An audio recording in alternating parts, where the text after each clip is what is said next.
Hello, welcome to the podcast. This is Camille Castañeda and this is Sparked Realities. Ayan. Before tayo mag-dive sa ating new podcast episode is that konting lang tayo, life update. So, yeah, I think 2 weeks akong wala. Sabi ko pa naman last podcast is see you next week. But yon, medyo busy tayo. Dire-diretso na naman yung work natin. And, syempre, alam niyo naman, may kami in Osaka din tayo. So, yun. Pero meron ako naging short trip. So, yun. Lumabas-labas tayo ng off. Then, syempre, may editing din yun. Ganyan. So, kaya medyo matagal yung gap natin. But, huwag kayong mag-alala kasi dun sa business ko na yon this past few weeks, siyempre, nag-serve tayo kay Lord. And second is may niluluto tayong bago dito sa ating Sparked Reality. So, para sa inyo, aking mga watchers is that may aabangan tayong bago sa Sparked Reality. Siyempre, hindi tayo nag stop lang dito. Wala akong gusto kundi maramdaman nyo yung aking tapik sa balikat to remind you na you are not alone with your journey and there's a lot of sparks na pwedeng mangyari sa mga buhay natin and magkakasama tayo dyan. You are not alone. So, hindi ako nag-stop na mag-isip ng mga bagong konsepto para makatulong sa inyo, 'di ba? Makapagdagdag, hindi lang entertainment but inspire sa inyo. Ayan. So, yun lang yung ko sa inyo, konting life update. But yeah, now we have our new podcast episode. So, yan. So, for today's episode, it is titled My OFW Journey. So, I think last episode, but yung first episode ko na may nakasama tayo, which is si Ma'am Line, somehow, I think is nagkaroon kayo ng idea na I'm an OFW and yung journey ko. Pero, I think never ko pa talaga siyang na-open and na kwento sa inyo, huli yung story ko as an OFW. Pero I think sa ibang podcast din naman, na discuss ko na din siya. I want this episode na, i-share ko talaga sa inyo yung buong journey. And until now naman, I'm still an OFW. It is not just timely, but ang dami din na gusto mag-abroad. And second, yung mga nasa abroad din na nandito na, yun, sana makarelate kayo, sana may makuha kayo na hindi lang story, but lesson, ganyan. May inspire kayo in life. So, syempre, first is, how did it start? Paano ako naging OFW? So, actually, chika ko na before, this is my second time na nag-fly ako dito sa Japan. First time, hindi ko masabi, but I will consider it na OFW ako. Even though hindi ako registered sa OWA. Ayan. Kasi, nung first ko, which is 1 year and 3 months yung visa ko dito sa Japan, which is in 2018 to 2019, is that student visa po ako noon. But as a student visa dito sa Japan, you are still allowed to work, but may limit hours lang. I think sa iba din namang bahagi ng mundo, may mga ganun na pwede kang mag-work despite na student ka. May limit hours lang talaga. So, yun yung first na travel ko dito. Yun yung first na tungtong ko. And nagtrabaho ako abroad. Kung bakit siya nagsimula, yun nga, na-chika ko before, I think first, second vlog ko ata episode is that wala talaga. It is not my dream to be an OFW kasi my father was also an OFW for 7 years straight. And nagganon siya, bata pa ako, parang months old pa lang ako. He left the Philippines and bumalik siya, 7 years old ako. I think a lot of OFW family, OFW, him or herself, could relate to that na may something 'di ba? Na parang there's something missing na siguro ewan ko sa akin that I did not grow with my father. And though, ewan ko, hindi ko siya trip, pero sa totoo lang, I have a lot of distant family members na sa abroad. Hindi lang dito sa Japan, but other parts of the world, ganyan.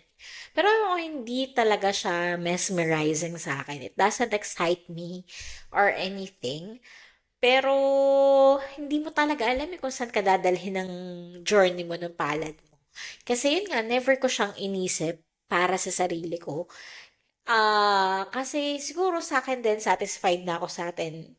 Parang tapos naman ako, siguro I could work, why not? Yeah, siguro somehow I feel comfortable din, 'di ba? Kasi syempre, going abroad, it's really a new thing and loob din talaga yung tatanungin. Hindi siya basta-basta decision lang. Kasi syempre, bukod sa puhunan, loob and something, a lot of people gumagastos, 'di ba? So if you will spend something, syempre kailangan makuha mo 'yun pabalik, 'di ba? Kailangan mag-ROI. So never talaga. I think ito nag-start inoffer ng tito ko sa ate ko na parang why not pumunta siya dito sa Japan. Yung sister ko yung panganay. I am a middle child. Kaya ganito tayo. Yun. So, inoffer niya sa ate ko that time. Yun nga, pathway is a student visa.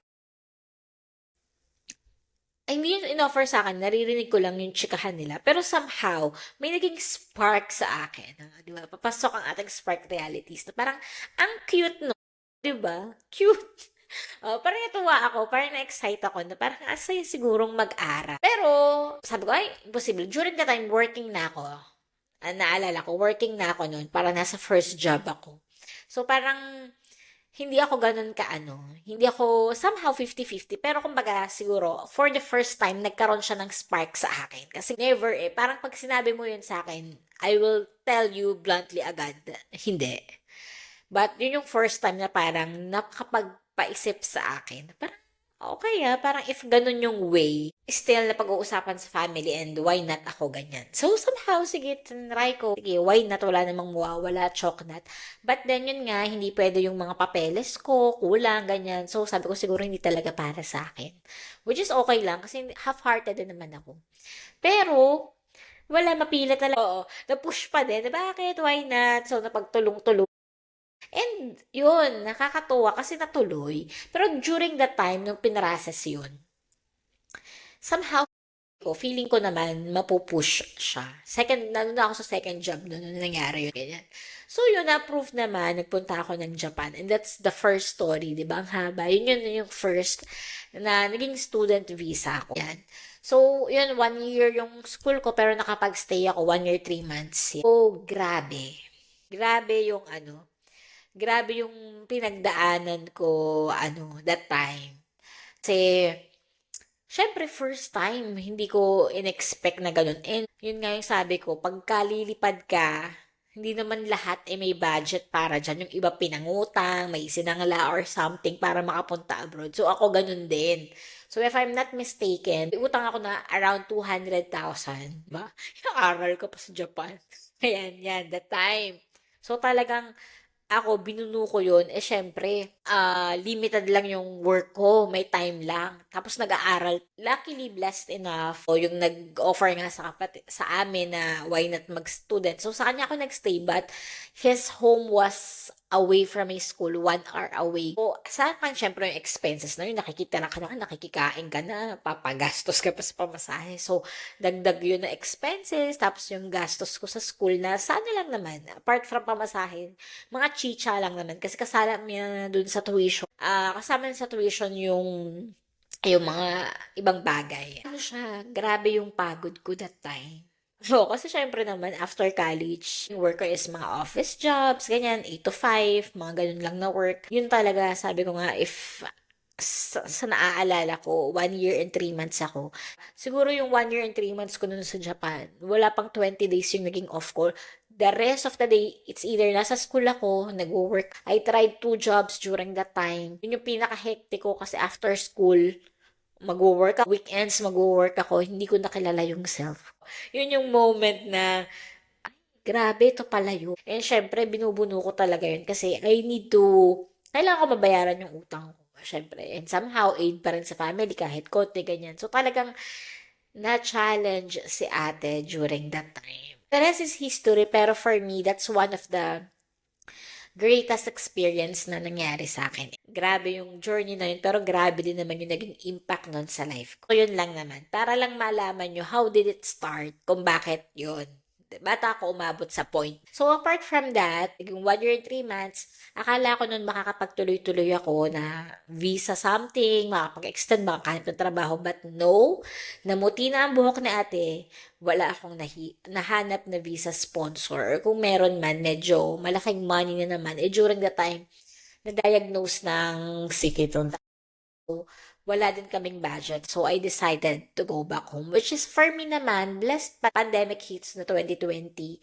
What I've heard was during 2020, during pandemic, all the visas, even though nag-end dito sa Japan, is nag-extend. Inalaw sila mag-extend kasi di ba close yung border. Kung isipin mo, sayang ganyan. But for me, I am blessed enough na yung pandemic, I was able to stay with my family instead working.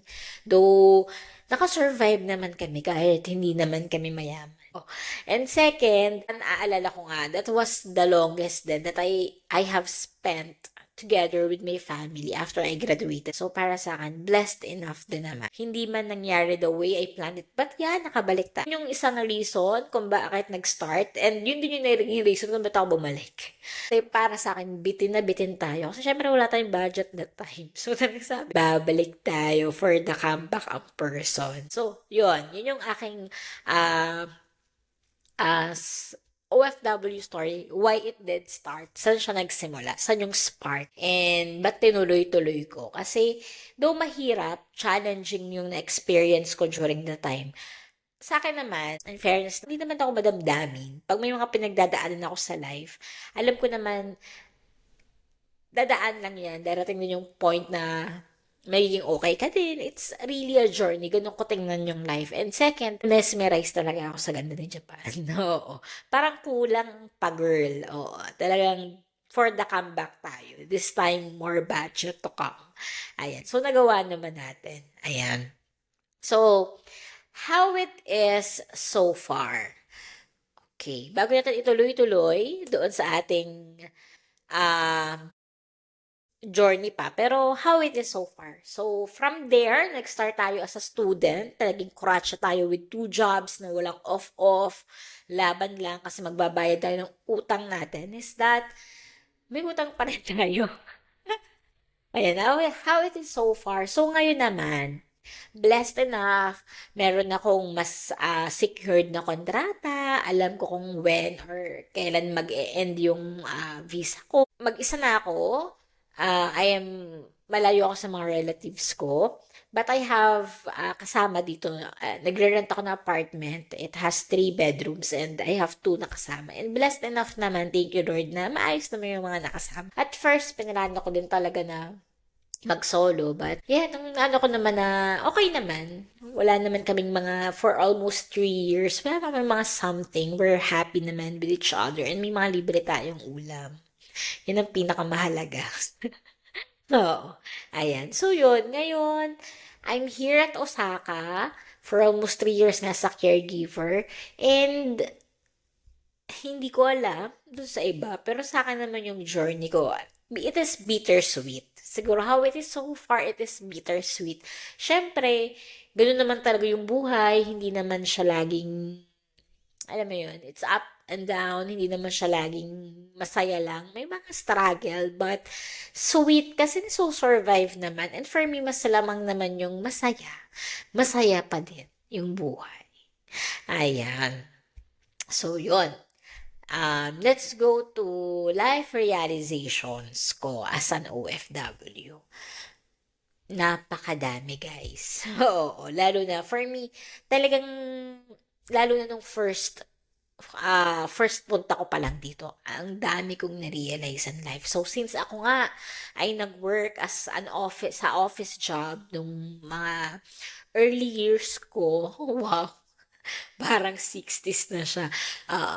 So, syempre, nung pagdating dito, from mom to normal, binibig deal siya. Tapos ako. Pero pagdating talaga sa abroad, walang ganun. Wait, tapos ako, tapos kasama mo lang, high school grad, or ganto ganyan, wala, pantay-pantay kayo. Tsaka dito, in fairness, blue-collar job na tinatawag nila is that hindi siya nagkakalayo talaga. Compare in the Philippines, ang laki ng gap ng sweldo, ng difference.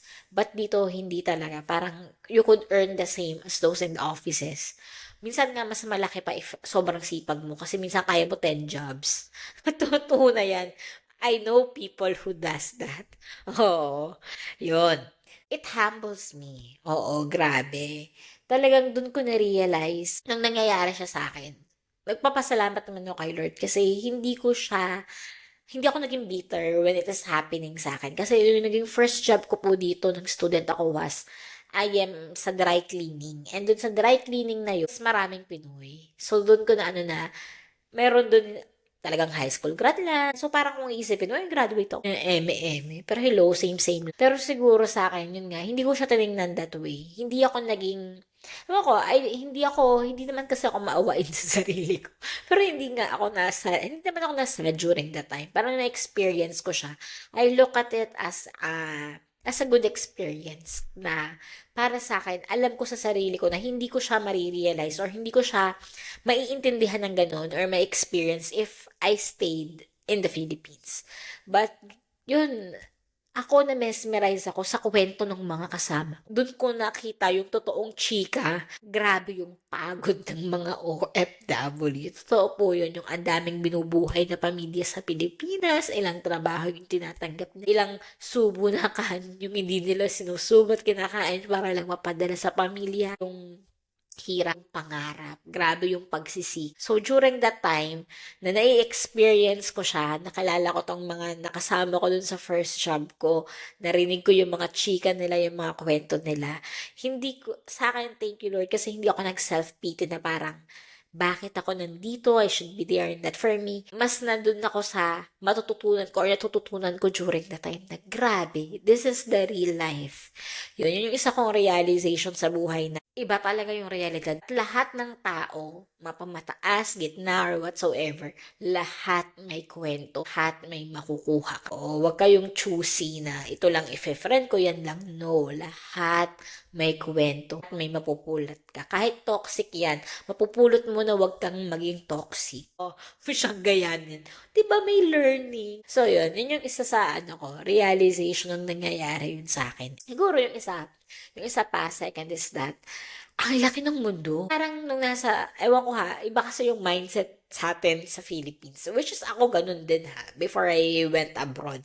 Is that, dapat ganito yung trabaho. May mga standard tayo na dapat kanya. Magaling tayo dun sa yung facade, panlabas, pakapakita natin, kahit man wasak na wasak ka dun sa loob.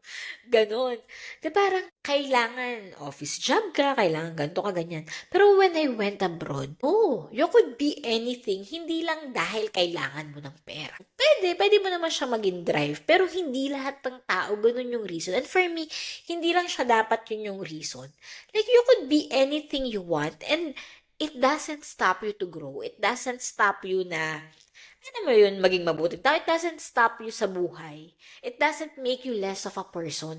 Minsan, ayaw nating subukan, ayaw nating itry. Kasi nga, hindi astig, hindi nakakamayaman, hindi nakakaeme. Na parang for me, no. Diba, ang dami kong kilala na yung trabaho kung titingnan ng iba. Pero, girl, it feeds the family and sobra-sobra. And sabi ko, those tough jobs tells you more about yourself and grabe yung matututunan mong lesson talaga. So, parang, dun ko na-realize na I could be anything that I want. Kasi, the world could tell you no and don't. But at the end of the day, it's you. Ikaw naman yung magde-decide as long as it doesn't harm you or wala ka namang ibang natatapakang tao or hindi naman masama. So, why not? Why not? Any job you could do. Diba, lalo na if may drive ka to feed your family para makapagpatapos ng mga anak mo or kapatid mo, then go. Yun yung isa kong realization. Kasi somehow, syempre, when you're in the Philippines, dapat ito ka, dapat ganyan ka, At saka second, yun yung naging realization ko, hindi lang because of the OFWs na encounter ko. Kasi nga, since nag-aral ako, yung isa, I have a French friend, siya lang, may French friend. Prior siya mag-Japan, mag-student, he's in Australia, French talaga siya, but he's trying things, I think we're on the same age. Before, nasa Australia, siya try niyang mag-construction. Ganun ang katawan ni kuya.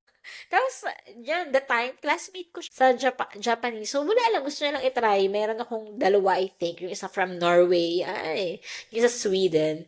Tapos, wala lang, parang, they are allowed by the government to have a student loan, but they could. And wala lang, tinaray lang nila pumunta dito. And they have, alam mo yun, experience some things ganyan. Yun, na parang, alam mo, hindi lang yung mga OFW na bigyan ng ibang mindset abroad. Iba talaga. I think tayo lang yung masyadong iniisip kung ano bang sasabihin ng iba. But the truth is, it's your life and you're the one who gonna tell your story. So do whatever you think is best for you. Don't limit yourself in growing and trying things. At the end of the day, you owe it to yourself. Number one is that life is hard. Lahat ng tao may kwento, lahat tayong pwedeng ikwento. And second, don't let the world stop you in doing things. When you could be anything that you want to be. You could be anything. Don't stop yourself or limit yourself dahil lang sinasabi ng iba. Na ito ka lang dapat, ganyan ka lang dapat, ito lang yung astig. No. Ihihinder ka nila to grow. So yan, for me, that's the two big life realization. So, let's go naman dun sa changes that it brought to my life. Mga changes na binago. So, syempre yun, naging impact yun sa akin. Siguro yung isa, uncomfortably. Prior kasi ako mag-OFW. Though, nag-work din naman ako, I don't stay dun talaga sa bahay namin. Nagre-rent-rent din. Minsan, I'm a city away or 2 cities away from home. So, kailangan dun ako magstay. So, kahit naman ganun, na-experience ko yun. Ako talaga, thanks to my parents, hindi man kami mayaman. Medyo komportable naman akong lumaki. Yun yung isa ko napansin sa sarili ko na most of the time, I choose the comfortable. Hindi ako ganun ka magtatry ng mga bagay-bagay, lalo na kung alam kong mahahasel ako. So, when I went abroad, ang choice. Oo, walang salitang komportable sa abroad. So, yeah, it changed me. Parang after that, sige, give it to me. Kaya ko yan. Mas naging palaban ako in life. Hindi naman awayin ko lahat, but siguro sa challenges na ibabato sa akin ng buhay is that, okay, I'm up to it.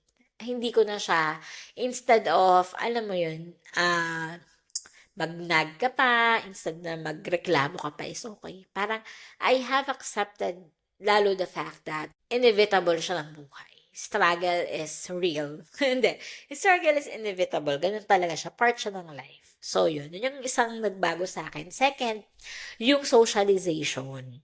So, nung nandito ako, nung asa Pinas ako is that hindi ako machikang person. Madaldal ako when it comes to friends. Pero, ewan ko, parang sa akin, I don't do the extra job in socializing sa mga ko. Even sa trabaho.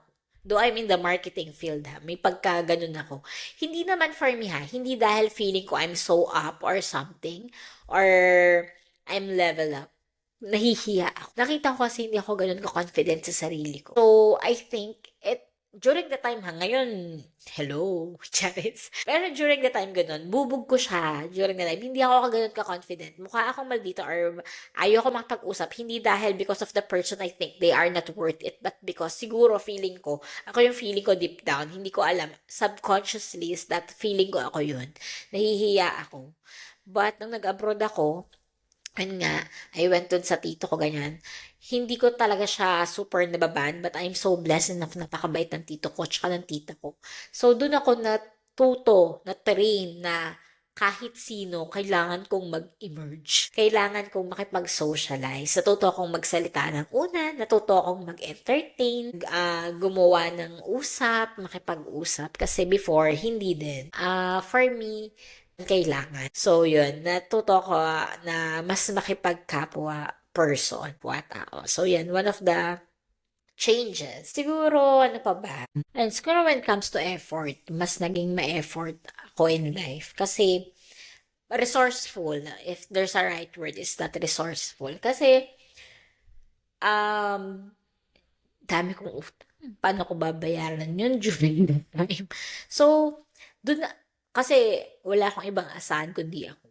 So, ako yung mag-iisip what's best for me during that time. Alin yung makakatulong sa akin. So, yun nga, I have a responsibility na ibalik yung 200,000 na yun. So, naging resourceful ako.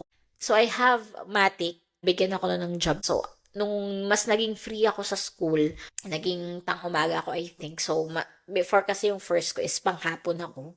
So, wala na akong uuwi ako late night na. So, nung naging pang-umaga ako, mas may time ako ng hapon.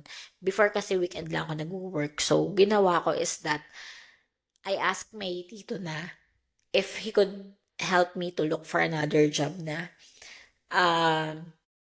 para mas masustain sa akin. So, yun, naging, resourceful in life na in my own na parang paano.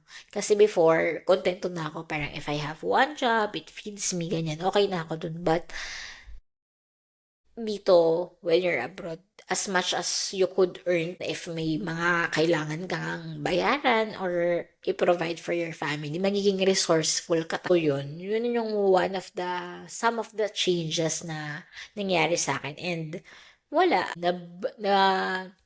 nadala ko na yun in life. So, yun, let's go naman sa struggles ng mga OFW.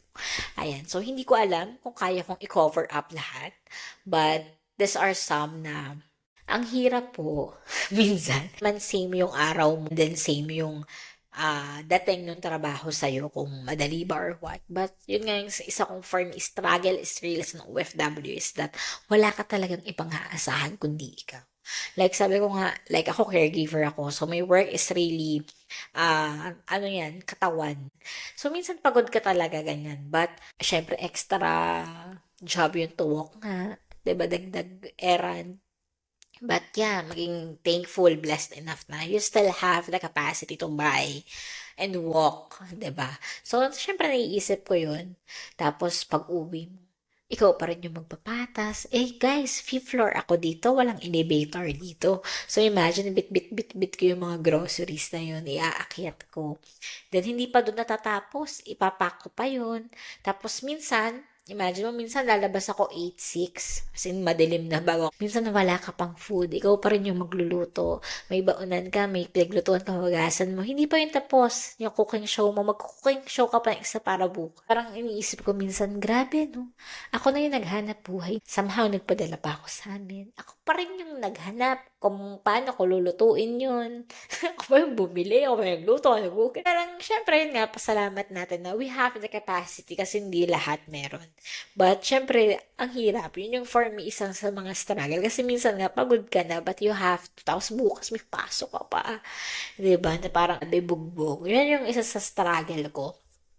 Ito naman sa akin, hindi ko siya na-encounter, but a lot kong naririnig, yung homesickness. Blessed enough, hindi ako ganun homesick. Kaya rin ako nag-OFW, guys. Kasi I know sa sarili ko na hindi ako ganung tao. But, yeah, a lot talaga. Siyempre, lalo na yung may mga anak in the Philippines or may asawang naiwan na mahirap talaga.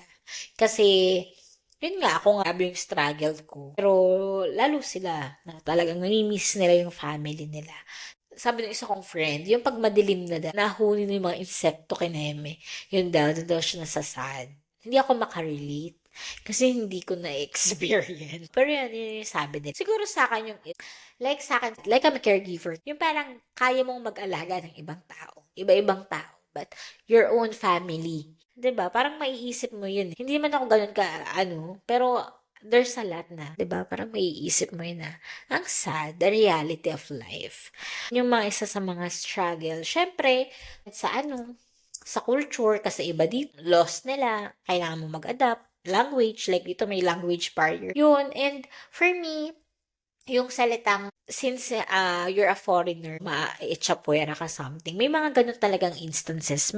Bihira naman, for me, napakabait ang mga Japanese people, but you could still encounter na syempre, as foreigner ka, may mga ibang imbiyer na sa'yo. even at work, hindi ka naman nila talagang, in fairness naman sa Japanese, hindi sila confrontational talagang, hey, bihirang-bihira, but there are some na talagang ipaparamdam sa'yo. At pa ako hindi pa ako ma-homesick. Pero imagine mo yung iba na talagang homesick, may naiwang anak, ang daming pinapakain sa Pilipinas, may encounter pa yung ganyang bullying. Kasi may iba talaga na encounter. So talagang hindi madali. For me, yung din, budgeting, totoo yun.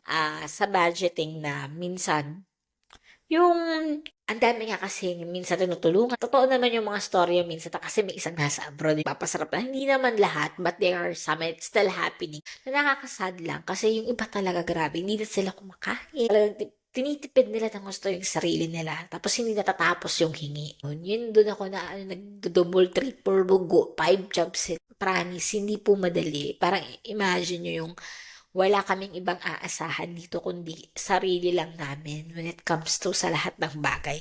Tapos, alam mo yun, yung parang pagdating sa trabaho, bugbog pa. Ang hirap talaga, guys. And yun, siguro yung isang struggle yun sa problema. Totoo yan na parang syempre, chichika nila sa yung problema nila. Tapos yung sa'yo minsan, hindi mo nalang ichichika. Ako naman, huwag kayong mag-alala, baka mag-alala yung family ako. Wala naman ako mga ganun. Kung meron man, very light lang or something. But there are some na ganun. Na syempre, yun nga yung sabi, yung problema nila, problema mo din. Pero yung problema mo lang. Nangyayari yan. So yeah, alam naman yan ng madami. Yan ay dilemma. Madaming dilemma ang mga OFW. Yan talaga kaya nga ginawa silang mga bagong bayani. Nga hindi naman daw dapat kung maayos lang ang ating bansa. Napakadaming struggle. Struggle is real as an OFW. Andun yung point na gusto nating babaguhin yung buhay natin, pagaanin natin yung buhay natin, pero napakalaking sakripisyo po talaga. Kasi ako sa akin, hindi ko alam yung sa iba, but siguro yung isa kong isip is that, ewan ko parang ang question ko is, are we really living? Parang siya hindi naman talaga siya yung reality of life. You are just here to work. As in, ang buhay lang dito is bahay, trabaho. Yun lang yung buhay mo. Pagdating ng katapusan or kung kailan yung sweldo mo, papadala ka. Pero, you have very limit interaction. So, yung iba nga, iniwan pa nila yung pamilya. Nung nakita ko ang story na gano'n, tapos, babalik sila after so many years na yung nakalipas na parang hindi na nila kilala yung sarili nilang pamilya, ang layo na ng loob. Ang hirap din, talagang sakripisyo po siya kasi, yun nga, parang, yun yung question. Hindi naman lahat napaka-bless ng iba na nadala yung pamilya, ganyan. Pero ang dami pa rin ganito yung storya na lumipas yung mga taon sa kanila para kumita. Nabuhay ba talaga? Nabuhay ka ba? Nabuhay ka lang magtrabaho, ganyan. Nakakalungkot. But yeah, it's happening. So, sa ating mga OFW, salute po. 'Di ba? Kasi grabe. Grabe yung pagtitiis, grabe yung hirap, grabe yung sakripisyo. Ako, blessed din ako na nandito ako. Syempre, gusto ko rin namang mag-earn ng money, pero hindi pa rin kasing bigat nung mga responsibilidad o pinagdadaanan ng iba.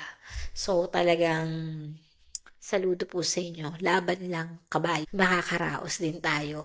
At kayong mga nagnakaw ng pera ng bayan, ibalik nyo yan. Kasi, grabe, nakakaawa po ang ating lagay. Dito nyo rin makikita for me. Dagdagan lang yung sa realization. At pag tumungtong kayo abroad, doon nyo makikita na walang gobyerno ang Pilipinas. Kasi grabe po, dito kahit ang mahal-mahal ng tax, mararamdaman mo kung saan pumupunta yung buwis mo. Tsaka dito, if may dumating na kalamidad, though syempre nakakatakot pa din, pero alam mo na if ever ma-survive mo yun, tutulungan ka talaga. May ibibigay sila sa inyong aid. Sa atin po kailangan nating manlimos pa. Atin naman yun. Yun yung isang realization. Sasampal talaga sa'yo na ang pangit ng bansa. Nakakalungkot kasi meron naman. 'Di ba? Meron naman pagkukunan kaso nanakaw. 'Di ba? Nakakalungkot. Ayan, maisingit ko lang kasi totoo. Kasi yun nga, hindi naman lahat nandito kasi gusto nila, wala lang choice kasi walang magandang oportunidad sa atin. Pero kung hindi nila nanakaw yan, less family yung kailangang maghiwalay. Biggest lesson. Let's go to the biggest lesson. So, para sa akin, I have two. For me, biggest lesson is that yung resiliency. Yun yung isa kong maging resilient in life.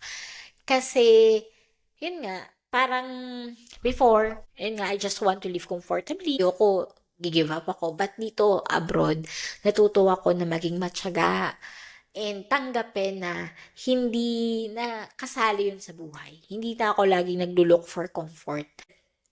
Yun na, I am open with it, with open arms. Kasi alam ko dun ako mag-grow and may maa-adapt yun sa sarili ko. So, yun. And, for me, isa, responsibility. Maging responsable. Kasi, ako, responsable naman ako before. Pero yun nga when it comes na alam kong mahihirapan ako or it will demand so much sa akin, hindi ko ginagawa. But nung napunta ako dito, wala namang ibang tatayo para sa akin. So, I learned to be responsible sa mga decisions sa buhay and even to the other people around me. Na maging responsable kang tao sa trabaho, to show up, to work, to show up for yourself, and to show up dun sa mga tao na talagang karapat dapat namang mag-show up ka. Yun, maging responsableng tao. And for me, yung isa siguro, ngayon ko lang siya naisip is yung makiramay sa ibang tao with their dilemma. When it comes sa family ko and even to my friends or even to strangers. Kasi yun nga, lahat may kwento, lahat may pinagdadaanan. So, kung kaya mong maging blessing sa iba, hindi lang yun sa pera, hindi lang yun sa material na bagay. It could be time, it could be intellectual. Pwedeng pakikinig lang, do it. 'Di ba? Hindi rin ako ganun siya naiisip. As I am being exposed sa mundo is that I've learned that. Ayan. So, yun ang aking OFW journey. Hindi naman po ganun kadrama. May mga pinagdaanan, may mga pinaghirapan. And for me, I am so blessed enough na na-experience kong maging OFW. For some, sabihin nila, ano ba yan, ganyan lang, ganito lang. Pero for me, I won't look at it, I don't look at it that niya ako pinatibay bilang tao and grabe yung natutunan ko bilang tao and babaunin ko yun for the rest of my life. And for me, yung OFW journey ko talaga yung nagbukas para mas maging mabuting bersyon ako ng sarili ko kasi I couldn't imagine myself if hindi ko ginawa na anong mindset na lang yung meron ako. 'Di ba? Yeah, in fairness kay Papa God, dito ko siya mas na-meet and mas nakilala and mas na-pursue sa buhay ko. So talagang for me, my OFW journey is a great one. 'Di ba? Minsan yun nga yung sabi ko sa inyo, laging sa masarap or sa komportable yun. Definitely hindi tayo dun lalago. Lalago talaga sa buhay, sa mga pagkadapa. 'Di ba? Doon talaga tayo sa mahihirap, mas lalago as a person. Kaya for me, thank you. I'm so happy and blessed enough na na-experience at na-experience. So, more to go. Kasi, hindi pa tapos yung kontrata natin dito. Ayan.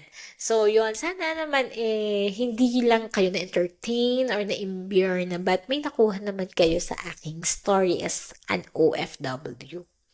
Ayan. So, again, to my co-kababayans all over the world, saludo po. Kasi, kaya natin yan, laban lang. I know the struggle is real, but one day, magpipay off this. For those families, kids, may mga tiis-tiis lang, and sana, yung mga pamilya na napapadalhan, huwag nyo naman silang kalimutan. Hindi lang po sila bank. Kamustahin nyo rin po kasi minsan hindi lang nagsasabi pero nahihirapan na rin. Ayan po. So, thank you, diba? Diba, after ilang makabuluhan naman yung ating naging episode. So, yeah, let's end it with a Bible verse from Psalm 121:8. The Lord will watch over your coming and going, both now and forevermore. Thank you, guys. See you to our next episode. Thank you.